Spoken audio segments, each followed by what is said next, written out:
Before we start, please click the links down below in the description for places to donate and help those in Palestine, Congo, Sudan and more. Any donation, no matter how much, or sharing any of it will help. Please also keep educating yourself and others on these issues and keep speaking up. Thank you. Okay, you probably get the gist of these videos by now, and so I don't really need to explain it that much. My kind of uploading schedule this year has been kind of flopping out on her, but we're getting back. It's somehow halfway through the year again. I say it's every year, and I'm going to be ranking my top 15 favourite Kpop comebacks of this year so far. Yeah, 15. Normally it's 10, it's 15. Why? Because I just sometimes when there's like literally one, I want to add more to make it 11. Like, no, we're doing 15 because I'm stubborn in that. This year for Kpop so far has been good. I'm really enjoying it. I think the title track's been hitting really well, and I've just been having like such fun time, but I'm definitely waiting for like a little bit more, if that makes sense. I'm like excited for the comebacks coming up and seeing what happens for the rest of the year. Saying that, there are obviously 15 amazing comebacks this year so far that I want to talk about. There's some I would talk about, except I haven't really listened to them as much, as also why I'm not doing my favourite like 50 songs or whatever of the year so far like I did last year, just because there's a lot of albums and songs that I have saved in my music that I just have not listened to yet, just because I'm getting incredibly particular with when I listen to music. So I'm just like, there's a bunch of albums I will probably like that are released in the first half of the year, with songs I probably like that I just won't add because I haven't listened to them yet. You got that? I got that. Everyone's got that. Your mum's got that. Your cat's okay. You got that. Let's start. I want you, like it's magnetic.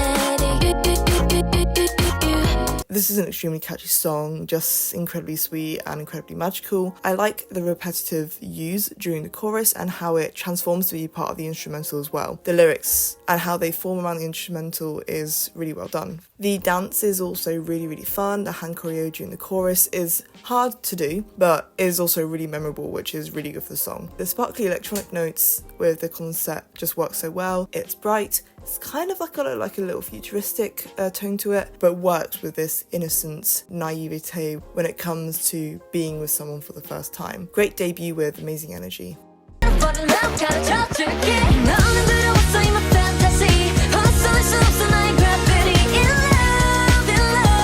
Okay, this is still recent, so it hasn't settled completely yet, but from what it's been so far, it's really great. I love how this is distinctly different from pop. I'm glad that instead of trying to recreate the vibe or success of pop, Nayeon went a completely different route and played with more urban sound and concept that takes influence from 2000s pop girls. Nayeon is absolutely glowing this era. Those concept photos are so simple but recognisable. I love the song so much as well, obviously.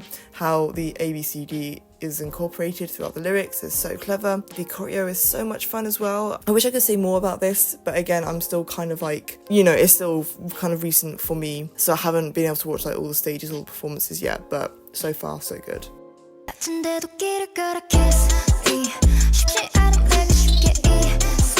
I can't lie, at first Easy as a title track didn't hit, as I felt something that as simple that as Easy was didn't have that title track identity I guess I normally look for. Luckily, since it has grown on me a lot and it's found its own place and identity in the Seraphim's title tracks, the central beat along with the Sarah's smooth and suave vocal performance creates the beating energy throughout that captivates you the entire time, and it is quite addicting. Like, now I can see why Easy's there. It is just, like I said, it's incredibly smooth. It just like gets you right away, and its energy throughout, whilst not completely high all the time, but it's consistent. It's formed its own identity around the album, which is really good. The music video is also so pretty with the setting in the church and the styling as well, especially in this. And there's also just like one bit of this choreo I just love during the chorus. I think it's so good. I do love this era, and obviously I do. It's my top 15 so far. I've just talked about how I liked it, but I can't help to think that this would have been better to save for summer. Like, February I get, and also like, no matter what time something's released, you can find enjoyment out of it no matter what. But looking at the concept as a whole and the album as well, and the general vibes, like if this was released like in May or June, I just feel like it would just like hit that bit more. But I still really love this as well.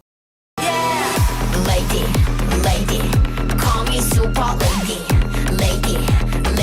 The nod to the second gen styling and music videos in this comeback is amazing, and shows how that's tacky, complimentary by the way, complimentary, and loud style can still work in this age if you know how to do it and pair it with the right song. Super Lady is wild, the chorus is so fun, and the ending breakdown also just complements the entire song so well. I just wish it was longer because it really deserved like a bigger punch at the end and a lot more to explore. I just wanted more basically, I'm sorry I have to say that. And I like how the theme throughout, just the comeback, just every little detail just kind of works. It was a really, really good start to this year.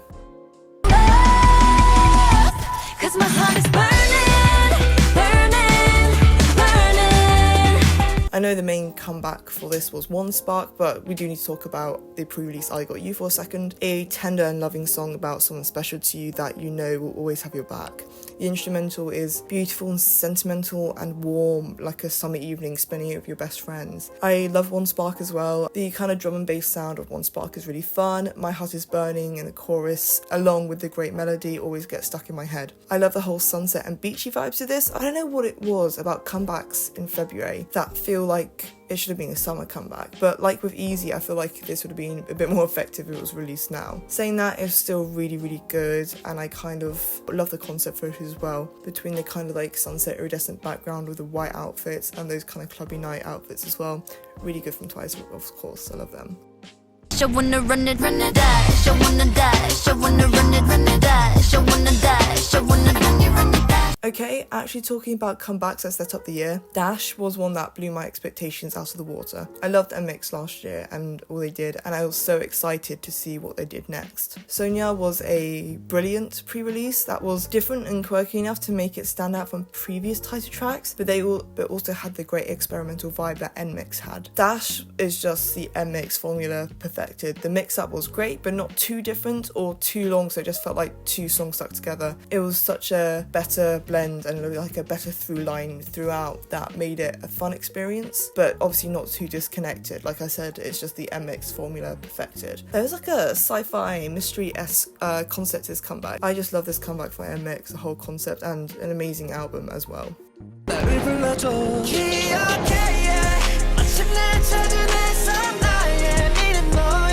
I mean, what can I say at this point about TXT, especially on this title track? Their vocals are like beyond anything. It's so good. A perfect style of like that rock style they go for with the right amount of angst as well. I kind of like there's like a little bit more of a mellow rock style to it this time, but it really worked. I think this has probably one of my favourite melodies, especially in the chorus of it. I love how they just sing and just let their voices do so much of the work. I think that really just is a testament to how amazing TXT are with their voices and everything. I do like their magical and whimsical feel that they keep consistent in each comeback. I'm not up to date with the lore. I don't know if there's even lore in this or not, if it's different or same or not, but I kind of do like how TXT do lore in their stuff, but it's not too much that you feel like you have to go along with it to understand or enjoy, you know, their content. TXT for me had never missed musically or vocally, so this was another good hit for me. Good mini album as well. When I touch ya, kiss ya, you're gone, realize. If this was a mini or full album with longer promotions, this would be definitely up higher, as this concept is perfect. The song is pure early 2000s pop done right, both sonically and conceptually. I like the square aspect ratio of the video, with scenes of influences from like burlesque, showgirls, but also a bit of that fantasy fairy tale, and like the golden kind of like temples and mausoleums. Obviously this title of the song, Midas Touch, is in reference to the tale of King Midas, who wished to be rich or have as much gold as possible. He got granted the wish that anything he touched turned to gold, and obviously he kind of overused that power, so his like servants, then his loved ones and everything he knew, like food and water, just started turning to gold. So he kind of learned that having this power took away his happiness rather than giving him more. Obviously this doesn't really feel to incorporate the story, as it's more the girls using the concept of a touch that could turn something to gold as the more kind of like thing to attribute this song to. The touch is more just the idea of a touch being so powerful and ends up changing and controlling something, I guess, for the better. And in this song is used as a metaphor for how the girl's allure and presence will make you or the person they're singing about fall in love or become obsessed with the girls. I love the use of the concept of the tale rather than the entire story. Most people know what the Midas touch is more than the story behind it, so people can kind of get the gist of that. And the lyricism and concept, the whole song, the whole comeback, with the outfits and the choreo and the music video just fit so well. It kind of gave me a bit of Moulin Rouge vibes as well, but I think that's just the early 2000s influence on music videos like Lady Marmalade. If Kiss of Life continue with this amazing momentum, along with Sticky that just came out, and maybe release another mini or single this year, they will just definitely become one of my favourite girl groups. They just use so much charisma and talent. I wish you hell. I don't wish you well.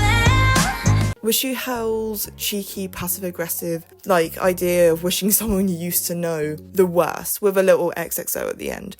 I love the balance between the complete resentment, but also the kind of happy-go-lucky attitude to this farewell. It's interesting because from the song alone, it seems like Wendy is saying goodbye to a bad breakup or relationship and is finally finding herself again, which, counts for the confidence and happiness in the song. But in the music video, she seems to be at a funeral of herself. So maybe she's moving on from a bad part of her life and is able to start a new era and saying goodbye to the old person. Obviously, both of those readings are of course valid, and I think it's interesting reading into both. I also like how the blue is obviously there throughout the album, being her signature colour in Red Velvet, and it continues in her solo as well, but also kind of goes with the vibe of that kind of coldness that the song throws at who they're talking about. Wish You Hell is a great song. I love the sarcastic electric guitar at the start and the change between Wendy's vocal styles. At some point she has amazing long runs, at others it's almost like spoken word, especially the final chorus where she feels like she's corresponding to herself. It's just such a great song and such a great comeback.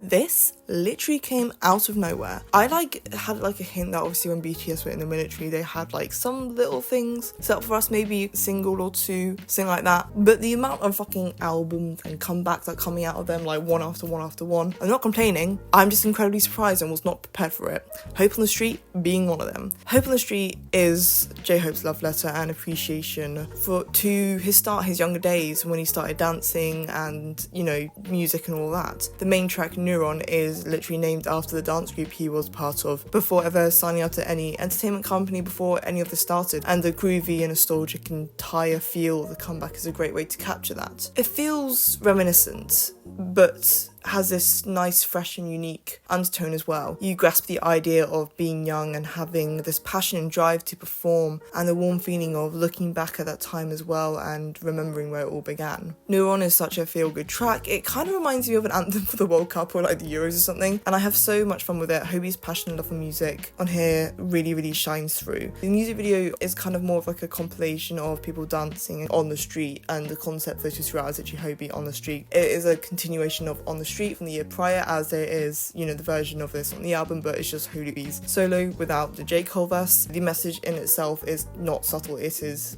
there. It is literally Hobie reminiscing over his times performing on the street and where, that kind of where that love came from and all of that.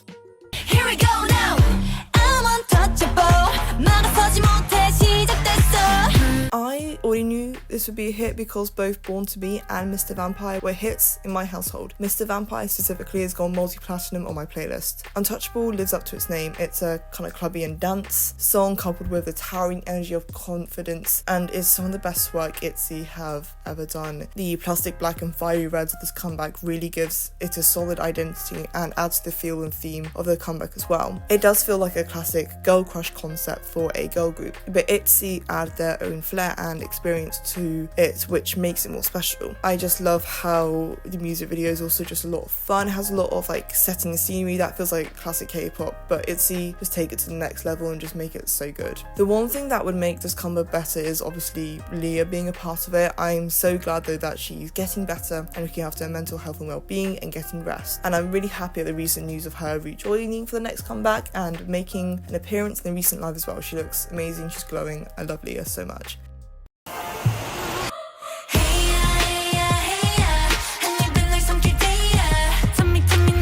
the concepts of this comeback really stood out to me. The magical Sailor Moon-esque concept with their jeweled staffs and metallic looks are beautiful, along with the iridescent and kind of beachy outfits. It just did it for me. But it still kept the mysterious allure of IVE that has been with them since the beginning, and also shows their image progressing as they get older. Heya is a dramatic and right-in-your-face song that doesn't slow down, and I love the energy throughout. I love the reference to the Korean mythology and folk tales, especially about the tiger chasing the sun. I would obviously love to do a bigger deep dive into that because the symbolism and storytelling here is really intriguing. The main attraction for this comeback though for me has to be Ascendio. It's hypnotic, catchy, mysterious, and is a perfect theme for a magical TV show. Obviously I mentioned the Sailor Moon reference already, and it's also mostly seen in this music video, as I kind of battle one another. Like, one's like a darker version of themselves using different kinds of magic, and you've kind of got the Sailor Moon kind of cutesy version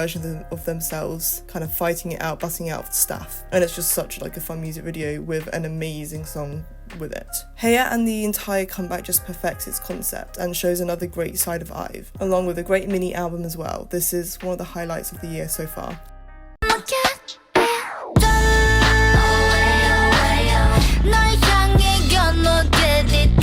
The concept, flawless. aespa since the start has had this futuristic sci-fi concept down, yet each time they do it, it's not repetitive, and it has great ties to what the title track and the entire comeback and music videos involve. With this time, their album cover being a crop circle, the plasticky, abstract, and the weird shapes in their concept photos as well, and the destruction and takeover in both Supernova and Armageddon in these music videos, there is a clear storyline or presentation of aespa completely taking over the world with their otherworldly music and presence, finally having the power to do so, which is fitting for their first album. I don't know if there's any ties to Kwangyo or Nevis or whatever, that's what I got from it. Armageddon is a nice departure from the usual aespa sound we get. I like how it's a bit slower in its pace and more mellow, yet it still packs a punch with an underlying low synth and still holds so much power and control. It's a really good title track and a really good music video as well. But before that, Supernova was already the star of the show and is aespa at their highest form, with some of the best production and just the overall package from just any of their main tracks. The chorus is so good. It's like Spicy's next evolution. The lyrics "Can't Stop, Hyperstellar" and "Bring the Light of the Dying Star" goes so hard and just adds to this amazing otherworldly power that aespa bring this comeback.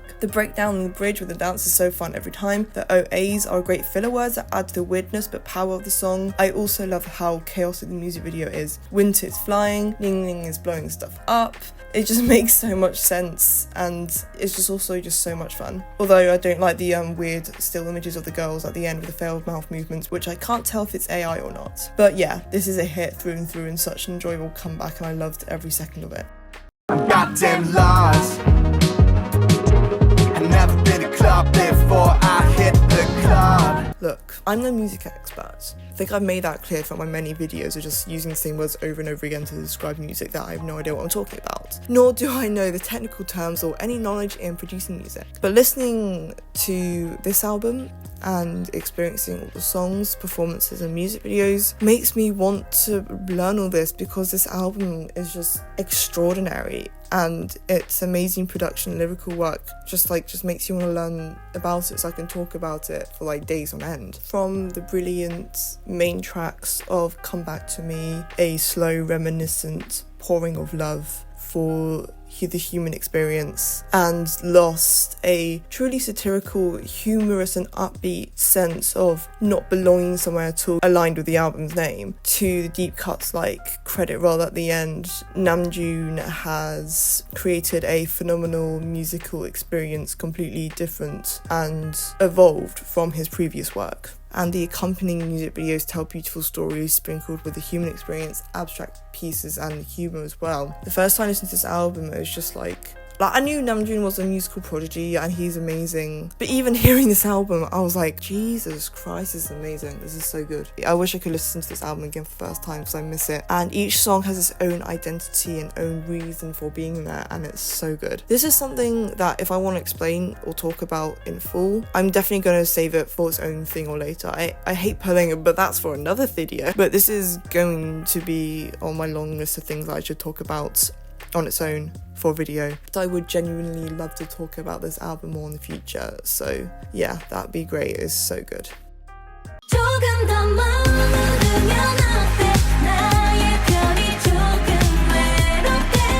I know this is predictable having the same artists in like the top spots every single year of these rankings, but I can't help it when they make good music that satisfies my music tastes every year. I mean, what do I even say? Cosmic is a blast. It's beautifully emotional and such a sentimental song, pumped with electro pop synths, a beautiful summery melody, vocals gifted from heaven, and a sinister bass line as well. First listen and I understood everything it was, and I don't think it's left my mind since. The chorus is so catchy, I wake up every day with it in my head. It's amazing how, like I said, sentimental and emotional this song is, about love being so big and magical, and how you never want it to leave or say goodbye, let the sun set for the day to finally be done. It's an experience that is out of this world. And then the music video, to juxtapose it, shows girls being part of a cult that is clearly inspired after Midsummer. That's it, Red Velvet, they finally did it. They acknowledged the cult allegations, started with Peekaboo and especially Zimzalabim, and this is just the cherry on top. The concepts are beautiful, the magical iridescent pink and purple settings, and the kind of hotel sailor bellboy theme is really cool. The cinematography and how it plays throughout the music video, setting up the scenes but also being kind of abstract at some points as well. It's a shame that it's alleged that some of the backgrounds and some of the concept photos are AI, and I wish there was more joy in this, especially when she had such a big hand and say in the concepts of the entire comeback and especially the music video. I wish we could have seen more of her, so fuck SM for that. But still saying all of that, this is still my favourite comeback of the year, and it has just been the energy boost that I've needed every day. It is pure summer love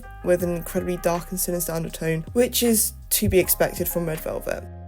Okay, that's it, done. I'm now gonna go back to work on a bunch of video ideas that are all big and therefore will probably be long videos that will take way more time. So I don't know when I'll see you next, but if you enjoy this video, thank you for watching, subscribe, all of that, and let me know down below in the comments or anything, or your favourite comebacks of this year, or just songs in general. Does it have to be K-pop or not? I don't mind. Thank you very much.